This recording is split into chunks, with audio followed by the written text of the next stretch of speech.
Alright everybody, welcome back to SketchCraft Live.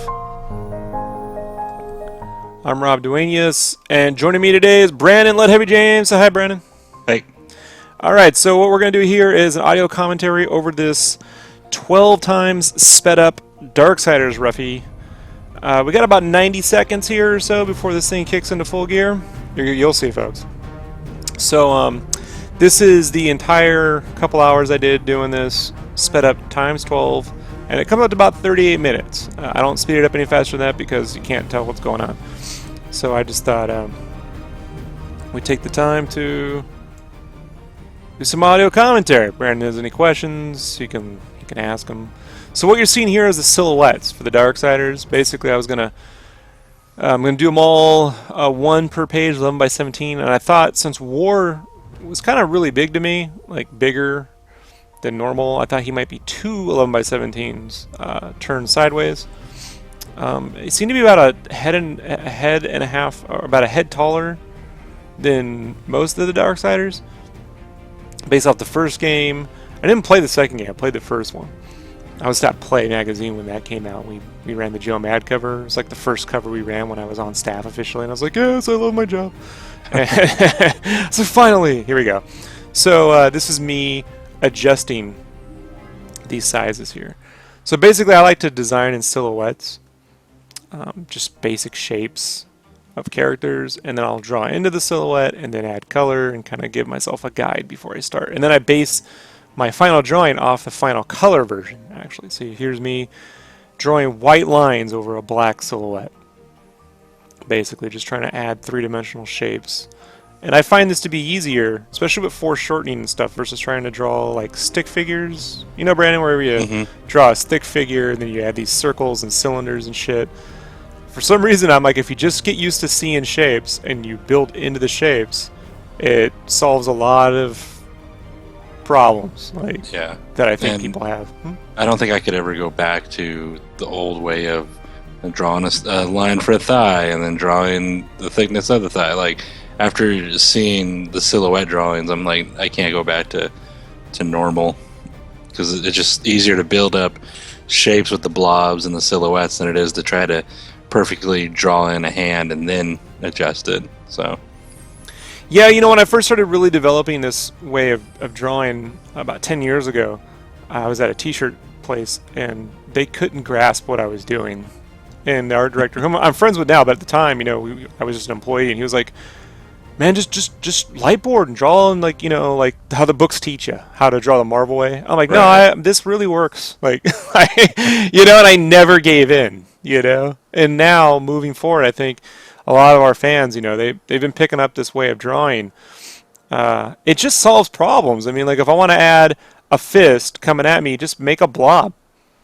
You know, so you can see here I'm adding color into War, and basically what I'll do is, this is a little bit backwards because I hadn't done this in a few weeks, but what I generally do is block in a character's basic colors, and then I'll darken the whole piece up and add shade and lighting and stuff on top of that. It's kind of how it goes. This also gives me a chance to kind of like find basic colors for a character before I even start, versus, you know, when you do a drawing and then you'll figure out how to color it. That I don't understand. Like, see right there, if I want to figure out armor pieces, I just put blobs of armor with little blobs of paint over there. And then as I go to do the final drawing, I'll just base my placement of those items off those blobs of paint. It's a fairly effective way of working, but I do understand that it's not in a bunch of those how to draw fantasy art books by Chris Hart or whatever. it's not a very conventional, well, not conventional, but a very well-known technique, I'd say. One of those, here's me messing around with gradient maps. One of the things that I learned in animation when I was doing 2D animation in college was my instructors used to say, you gotta have a strong silhouette, Rob. And what that means in animation is your character needs to be silhouetted. That when you pull back and you look at the silhouette, that you can see their shape, you know? And so a lot of my learning from silhouettes is like, well, if I just draw the silhouette, then I know the silhouette's strong before I start. I don't have to figure that out after the fact. So that background you see is me trying to figure out what the color's going to be back there. So I grabbed some game screens and started pulling colors from the game. So I'm like, well, it might be easier just to light this with lava. Like lava seems to be a big deal in this game, like because it's like hell and Armageddon. Mm-hmm. So I'm just painting some lava and Kind of setting the mood for all the pieces to go. yeah, versus getting hung up on trying to draw every little piece. You know, every little drawing, every little piece of armor. So this is me like how do you add shade to a character that's mostly already black, right? Like, so I'm kind of doing like the other characters will move pretty straightforward, but this first war piece is me like, how did I do this? How did I do that? I do forget, folks. Here I thought, well, maybe I could add these cool face rocks back there, but I'm just seeing like, if I were to draw those in, could you even see it? Right. So that's me cutting out pieces from the game to see if you could even see this stuff. Like, well, maybe you can see them back there, and you can't see shit. So you'll see how I abandon this approach fairly quickly and move into what I call portrait lighting, which we'll get to when I get there. So, I noticed too, if some people try to do that, they add too many lines, and then it takes away from the images in the front, and then you got lines everywhere, and it becomes a big jumbled mess. or you add so many lines that the drawing looks better than the final piece. Right. You gotta remember, like when it comes to color, it's all about mood. So if you can get the mood down before you draw one final piece of art, then you already have a goal, you know? And it kind of frees me from stressing out sometimes over certain things, like, oh my god, I didn't draw that finger just right. I'm like, well, look at the final Ruffy, you know? It's not going to matter if it's 100% perfect, you know? The mood's going to be there. Versus drawing the world's greatest drawing, and then you get it back from a colorist, and it just looks like a vapid piece of generic horse shit. Which happens. Which does happen. It sucks when you pay for it too, right? Right, Brandon? Oh yeah. So this is me just trying to add some basic underlighting, like grabbing some of the oranges and yellows and just trying to get a feel for, is this going to be debris? I have no idea if I'm going to put bones or debris, and I figure, well, I'll do both. I'll do debris and bones. And is this kind of like the same approach you would take with like a jam piece where you have a bunch of, like, you know, you need the X-Men Apocalypse where, you know, you want the mood light, the lighting. That was different, right? Yes and no, in that, yes, I'll get to the mood lighting, but with that, since there's going to be 22 characters, I have to set a three-dimensional background, right, that I can fit them all in. With these, I want the characters just to be posing straight on, because this is more of a tribute piece to like each character, and each character has so many details. I know that I've gotten from the feedback from the backers that this is what they want to see. I even did several different poses where some were super dynamic, going over 2 pages. Some were super, you know, perspective-y, and they go, I just want the one where he's standing there looking like a badass. I'm like, really? Just yeah. All right. So here I'm just trying to play with mood lighting. Now that glow is being done as a layer effect. You can see there I'm messing around with different gradients to create that quick glow effect on his glove. So again, this is also why this is probably not the best way to do it, where I'm trying to... This war is not the normal way I would do things. The other 3 will get drawn normally. But this is because I don't know really what I want to do. This is where I decided to, here, you see how I'm adding the gold background? That's where I decided on this thing I call portrait lighting. If you go to like a Boyd Anderson studio, that's what we have out here, or any one of those high school, college portrait places, you know? There'll always be some character, you know, some kid in their outfit, and then they're just got this little light behind them or above them, or so you know, if you just key that light right behind them and then airbrush out, you get that cool little gold coloring. It could be pink or red or whatever. In the case of, I picked gold because that seemed to be a consistent color they used in the game. Also, I try to sample colors that are used in the marketing and promotion and in the game. By the way, when I'm designing game shit, I don't go, I'm going to fucking draw Jack and Daxter and then pick a bunch of colors from Call of Duty. You know, like... Does it, do you think it helps people recognize it more, or you think it's just good to stick with the source material? Both. Both? Yeah, I think both. Yeah. You know? You ever see one of those like DC versions of like Mirror's Edge comics or something, and you're like, that's nothing like the game. They didn't, you know, like they just sort of kind of looked at something and did their own thing. Yeah. Yeah. That's what I try to avoid.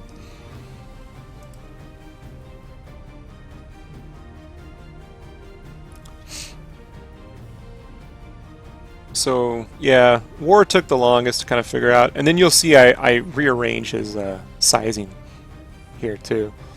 Some people ask me about the background if I merged artboards. All I did was create an 11 by 17 template, you know, extend the canvas out to fit 5 of them, and then rotate that piece left, and then the background looks gray like it's one big canvas. It isn't. I just filled in the background the same color as the Photoshop canvas, so it looks like it's a canvas, but it isn't. It's actually a giant white square.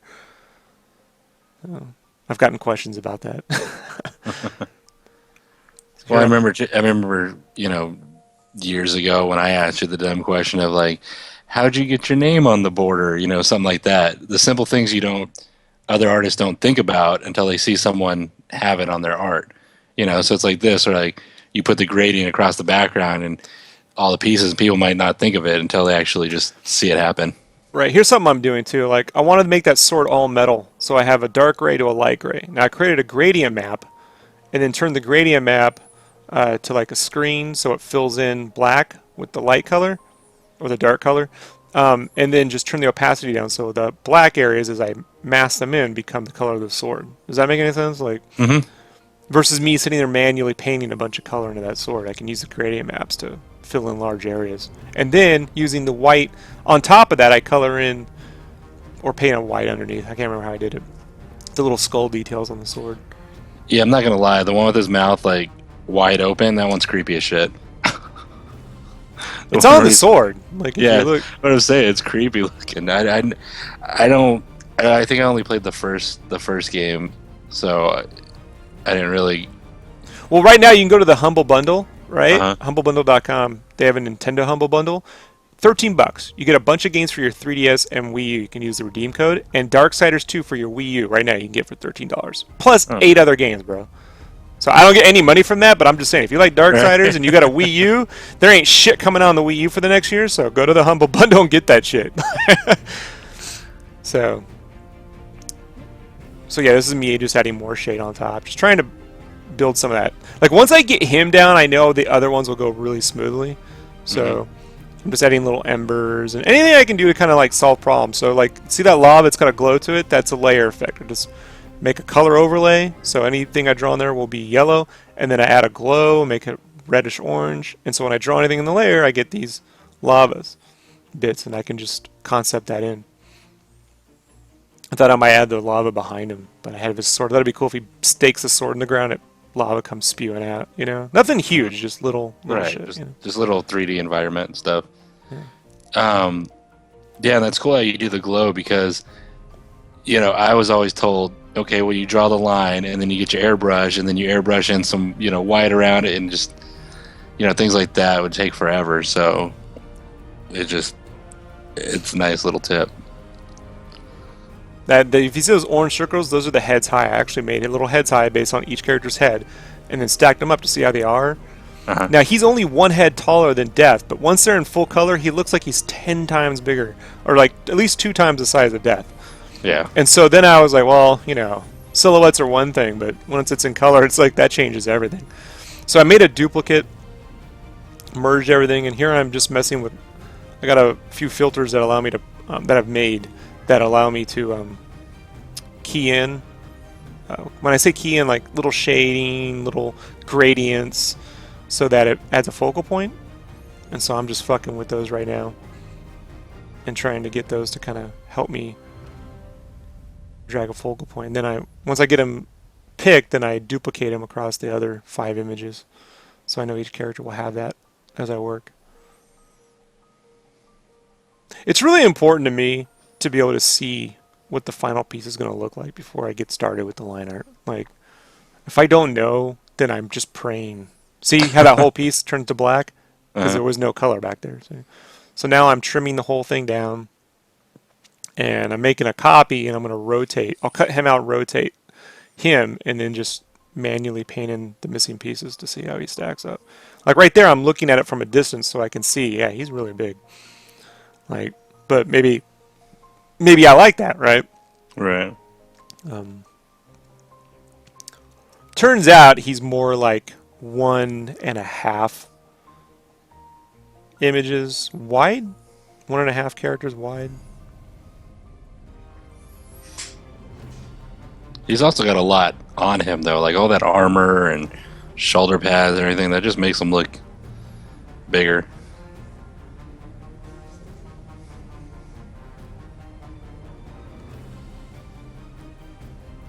see when this kicks back in. Okay, here we go. So yeah, now I made a duplicate and I'm scaling him down. And I'm like, yeah, he's gonna need that one extra piece over. And now I'm figuring out where the seam line will be. I'm like, I can't cut his face off. Because wherever the seam line is gonna be, he'll be missing a little piece. There's nothing I can do about that. I don't really care. So now I'm trying to move the sword over to add, because his arm's too close and the foreshortening. Uh-huh.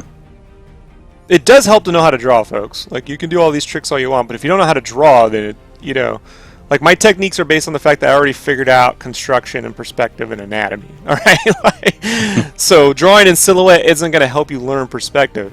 I mean, it'll help you learn it, but if you don't understand, have a fundamental understanding before you begin, then you're just doing weird things. I saw Brandon do that, where he just started adding grid lines over all his characters, but it was all fucked up shit. I'm like, just because you draw grid lines over everything doesn't make it like you understand what you're doing. You're just adding grid lines. Pretty much. So here I'm like adding the comic book templates and just kind of figuring out where he would fall in between these and then moving him over.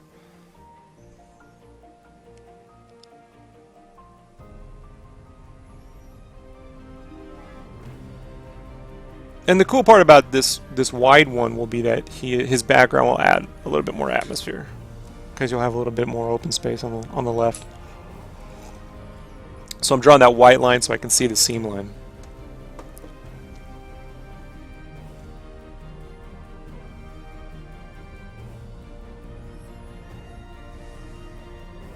And all these real-time videos are up on the channel, folks. I'll put a little card so you can click on the link, but if you want to see them in real time, you can follow along, you know. I'm not hiding anything here. Right. You know, by giving you just a speed video and being like, yeah, I did this all in like 30 minutes. Like, no. What was it, like 8 hours? Yeah, but a lot of it too was stepping away and, you know what I mean, walking away, watching an anime, coming back and looking at it. Since I'm on my own time, I can do that. Like, you know, art. Yeah. You know, not deadlines, but art, you know. Here I thought I want a key light on the left, so I thought blue would go good, so I'm like, oh, I'll add the moon. Then I can add that little light on the left. There'll be a moon back there.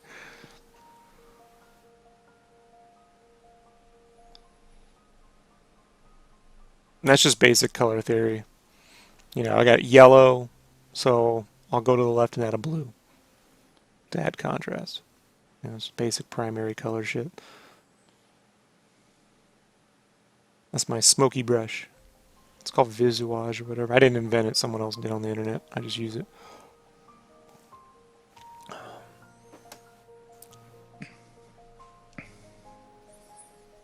Also, a lot of people go, Rob, you use a lot of layers. Well, if you just hit Control, Alt, and right-click on your mouse, you can select any layer in Photoshop automatically.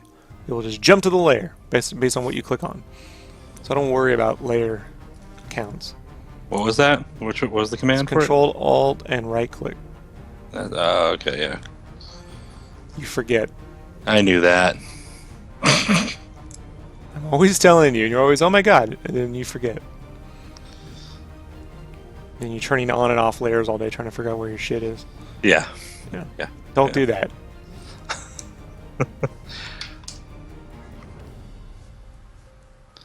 I use Photoshop CS5 because it doesn't crash. Haven't had one crash since, bro.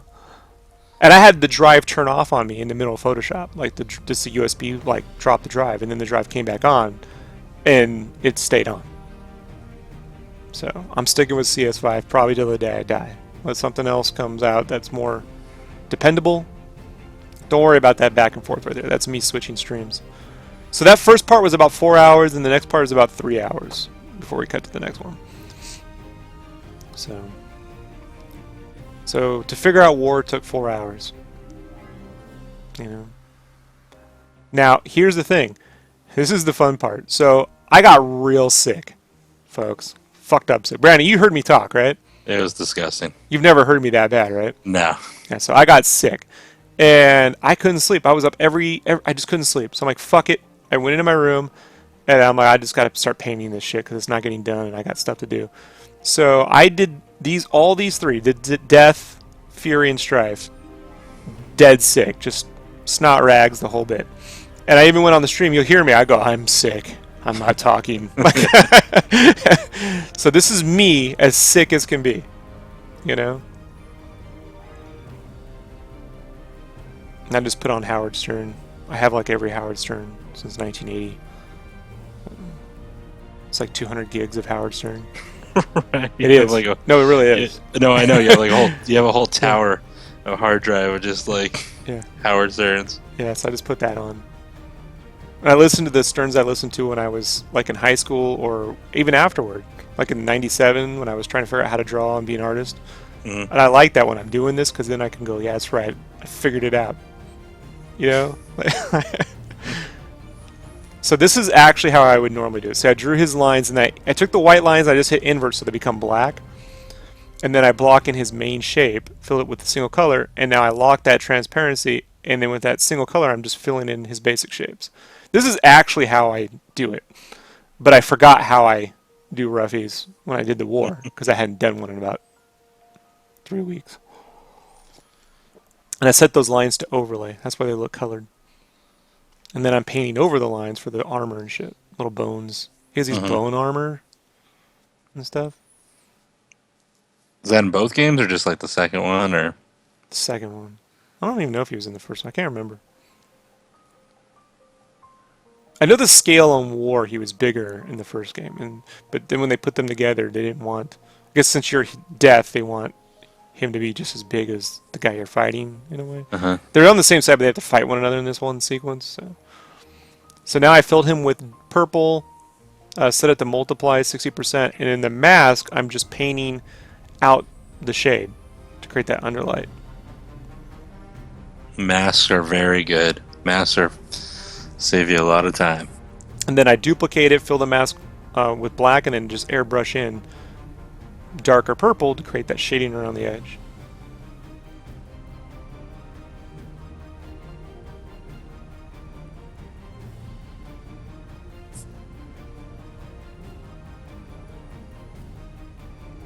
And then I'm just underneath that, I just key in the little light, right? And I'm selecting the gold colors that I had before. Also, you should know too, I have my I'm working in RGB, but I'm previewing in CMYK, and my CMYK settings are set to print.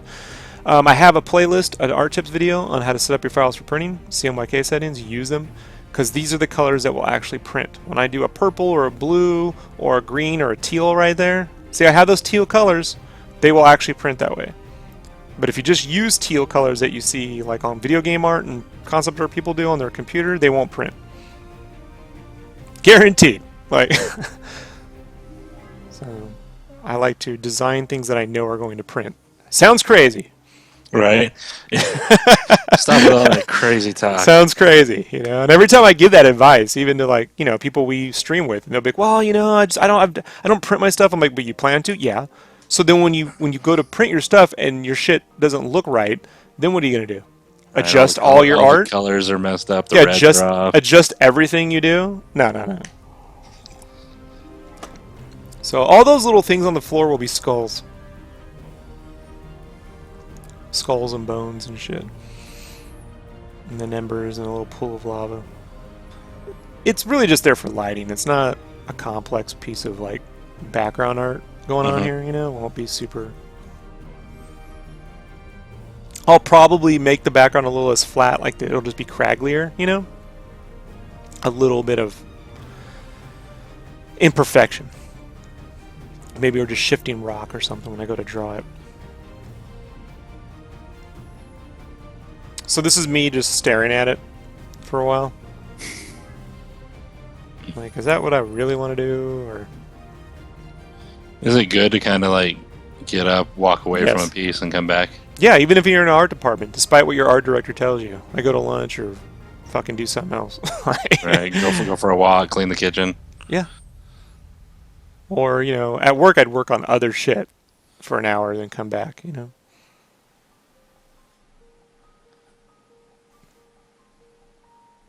In this case, I don't want to start something new because I'm streaming, Since I stream all this stuff, I have to, like, just leave it.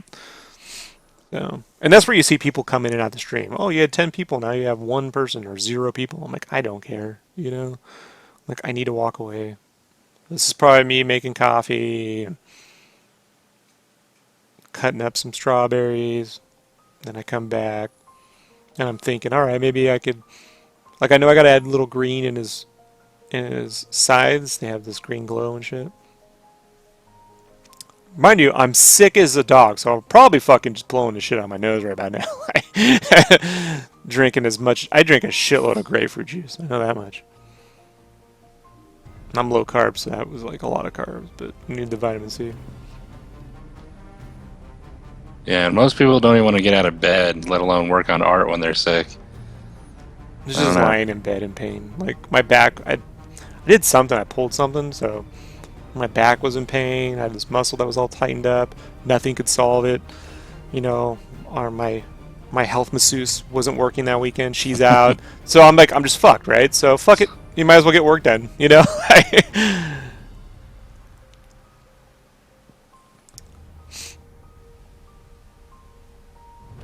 And now we go work on Fury.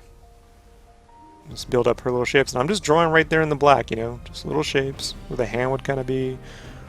She has this giant whip. Trying to figure out where her... she has these ribbons. And I know on hers I'm going to add plushies of all three of those guys down there. So if someone only got a print of her, they can get the plushies with those three guys. Because here's a tip of advice. If you're going to draw plushies, don't give them to the guys. Right? If you got a female character, give her the plushies. So I'll have both games, the 360 and the Wii U, or the 360 and the PS4 or whatever system it was on, and a Wii U pad will be down there. So I thought this would be cool. She has this whip, and I thought, well, what if I use the whip, put it all behind, and have the whip tie all the pieces together? So it's going behind them and then circling around, goes off camera, comes back around. I'm like, hey, that's fun.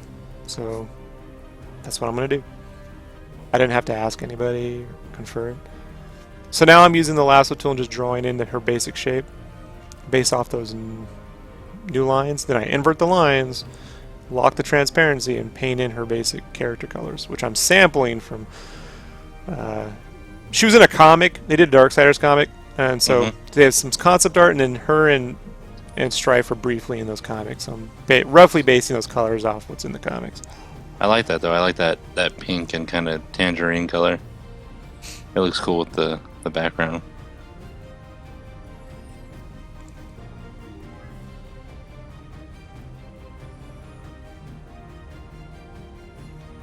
Yeah, I wouldn't recommend putting plushies with a guy character. I don't think that would work too well. Well, on the Battletoads, I guess I did. But I also added the chick as a plushie, so it works. Always draw... If you're going to have plushies, find a way to work girls in there, you know? Guys are up for it. Just, you got to find a way to make it playful. So, this little... Plus, I really wanted to draw a plushie war. Thought that would be cool. I'd own a giant plushie war. Like, if you could win him at Six Flags or some shit like that. You know, when you go to those... you go to the theme park and you can play those stupid carnival games. No, I mean, I think your years of working in... like t-shirt design and such, you do good accessories, like, and I I always think some form of being an artist, you need some kind of like fashion sense as far as how costumes look and things like that. Like when you did the April O'Neil piece and you gave her the Turtle Van purse, or the Princess Leia and you gave her the Millennium Falcon purse, things like that. You need to know what goes good with a character and what is fun. It's like, yeah, if you had a war plushie, that'd be totally cool. Because it's like, he's a badass character, but it's funny because he's a little cute plushie. So, I think... Plus, I think you have to be a fan of this stuff, too, you know? Like, I'm a fan of this shit. I don't own a lot of stuff. Right, Brandon? You see me. I don't own... You're a very minimal person. Yeah. But I love the culture of it, you know? Like, and I find that collecting Spawn toys, for me, when I was a kid, was as important as buying the comic, you know? Oh, yeah. And I don't think I've lost that. I just don't indulge in buying a bunch of toys because I've been poor for a long time, and I broke my habit. Yeah. So I'm just grabbing the game cases really quickly and just dropping them in there so I know where they'll go.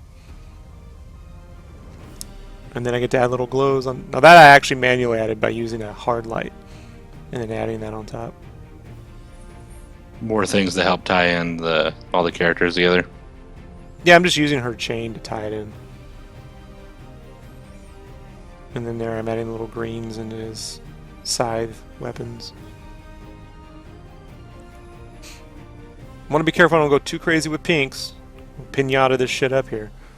Alright. And she gets a bunch of skulls.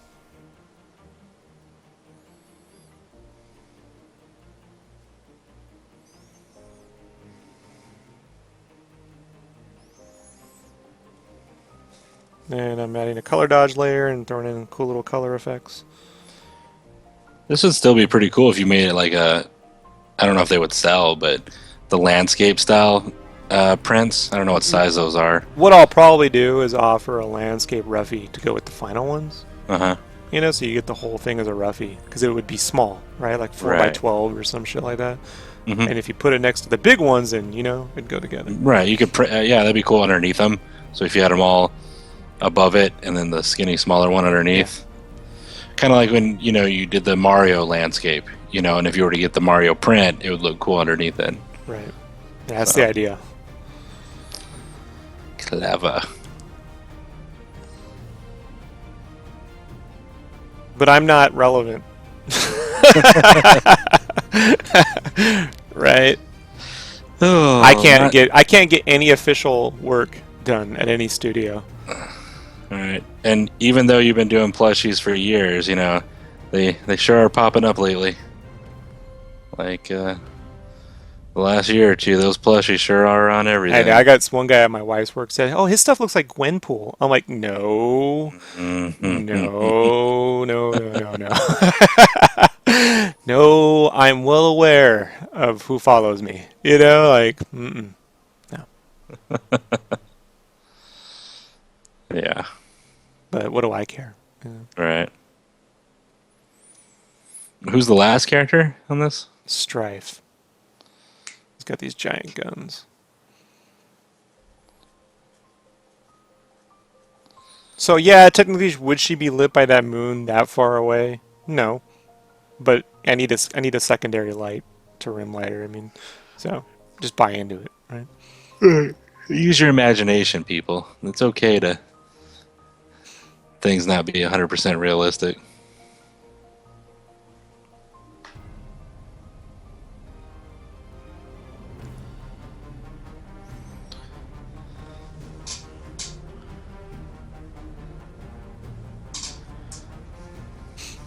Now you see here I merged the whole thing down, and I'm just drawing basically on top, merging down. So do you need a lot of layers? Yeah, but eventually it's all going to get merged.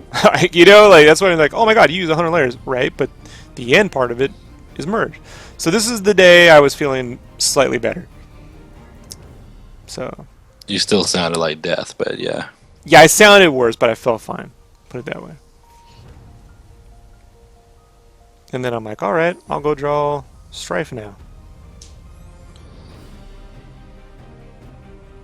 See, I'm usually when I start the streams, I'm usually promoting them. So like I start them and everyone's like, we have to wait, you know. Like, why do we have to wait like 10 minutes for you to start? I'm like, because I'm promoting this shit to go on streaming, you know.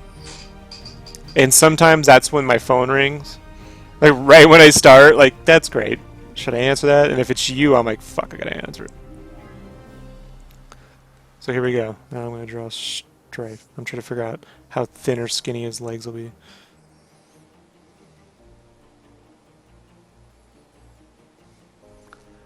Super fast guns. And you just rotate. I'm like, his gun should come up, his gun should come down. I think I kept his guns down because it looked cooler.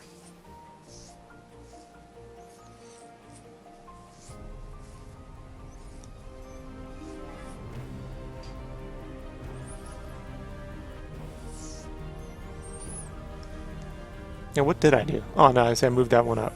No, that's what I did. Nice. I forgot how I did that. And same thing, you're just blocking in the silhouettes with black and white and building on top of it. Yeah. I'm gonna.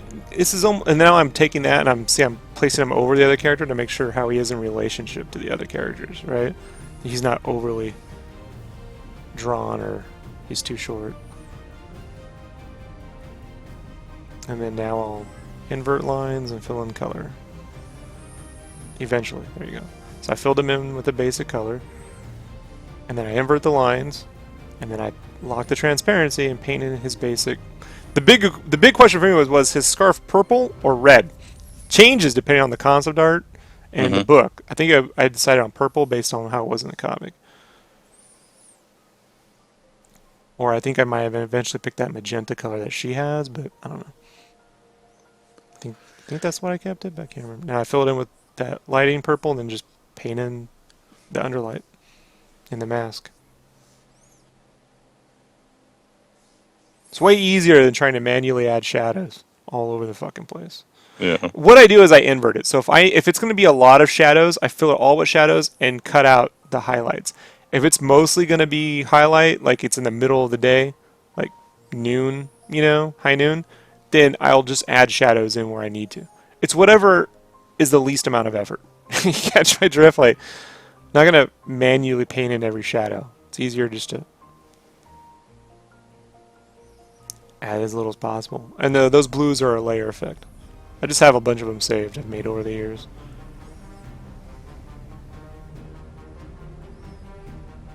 I'm trying to be conscious, too, of not adding too much of that pink lighting. Because, like I said, I don't want to pinata crap out of them. I'm also afraid of it being too dark, and so at that point it almost looks like a churrascuro. You know what I mean? Those velvet paintings that you see at the taco shop. Like, when you go buy a number 10 carne asada burrito and everything's velvet paintings? They got them at the curry place, too. Usually like a peacock. Or not a peacock, but like a... They're cool, but I have found that digital painters can go too far. Or they only have these blacks and these highlights, Mm-hmm.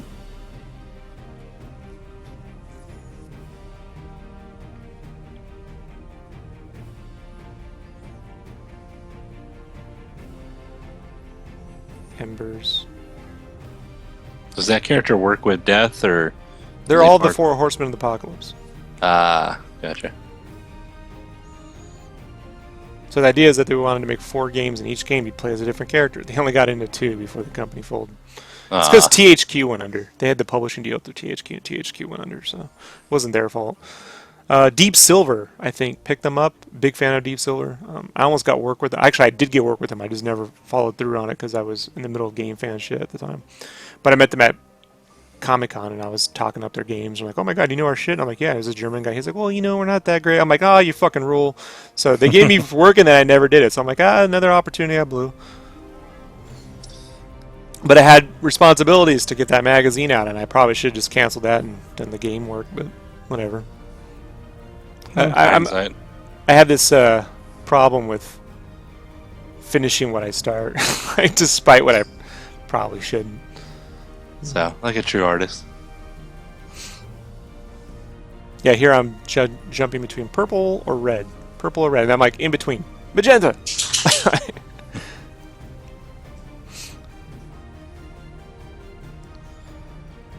Looks like you're done. Almost. Now I hit F again. Is that it? Oh, that's it. That is it. Alright, folks. Let me just cut to me. Alright, everybody. So that was it. That was the Darksiders 12 times Ruffy painting.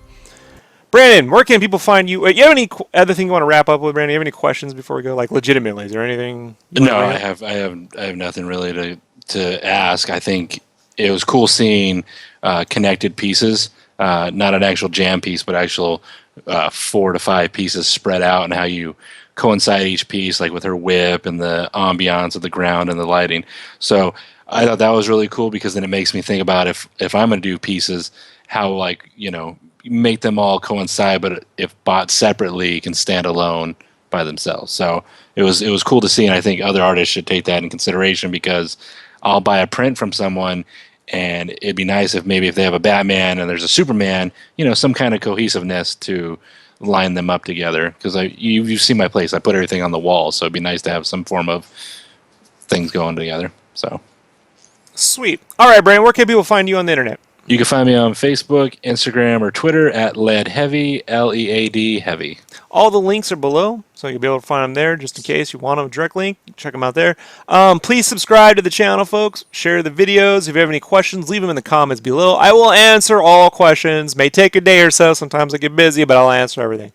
As always, SketchCraft.com, SketchCraft Live, is supported by viewers like you. Thank you so much for your money. Thank you so much for your time. Thank you so much for your love.